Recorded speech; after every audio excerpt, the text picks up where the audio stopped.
Hi guys, gandang tanghali po mga palangga. So yan, mayroon na naman po tayong sariwang isda mga palangga. Ayan, kararating lang po guys. Galing na naman po no. Laot pinangwitan ng pamangkin kong si Armando. O may pugot. Yan, or pakul. So ito maganda to. So yun, ang daming lapu-lapu na maliliit. Masarap po yan mga palangga. Prito tapos escabeche or paksi. O itong lapu-lapu na maliliit. Ang tawag dito sa amin ito ay baraka. So yan. Kaya Ma'am Flor Abina, may sariwang isda na naman po ako. Shoutout sa iyo dyan. At Ma'am Elena Anong Marasigan. Sariwa na naman po ang ating isda. So yun. Sa mga nagko-comment palagi sa aking sariwang isda, ayan po ang aming isda po.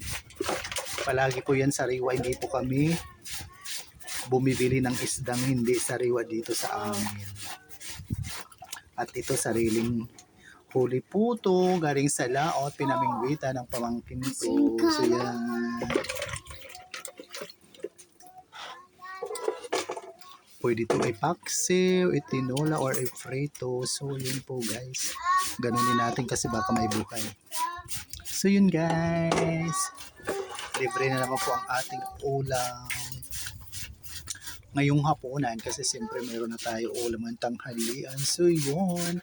Nakapag-prepare na tayo para sa tanghalian. Ito ay para na mamayang gabi.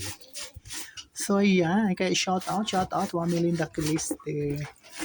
Ayan. So my dear friend Emily Meyer Valita. Ayan friend, sariwa na naman ang aming isda. And Ma'am Lady Limo, shout out sa iyo dyan. Sariwa pong aming isda dito sa probinsya palagi. Ma'am Sin Adato, plan dyan, Nuding Lasan. Ayan. Shout out. Ma'am Lilo Chinger, Ma'am Merly Gamba. Ayan, kumusta po? Shout out din po sa inyo dyan. Bishkolets, Ma'am Marian Carrion. Ma'am Marilyn Gutierrez at Ma'am Junicia Mendoza Aganon. So yun po muli. Maraming salamat sa patuloy na pag-subaybay sa ating mga mumunting video sa Ramil Javier Ella Vlog. Thank you so much for watching, sharing, follow, and like. Love, love, love.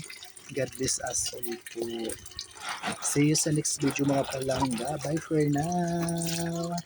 Ayan po muli ang aming sariwang isda sa araw na ito. Kaya thanks Father God sa blessing. Maraming salamat sa blessing na iyong ipinuprovide palagi sa amin sa araw-araw. Yun po. Bye for now. Yun. Mga malalaki din pala sa ilalim. Bye.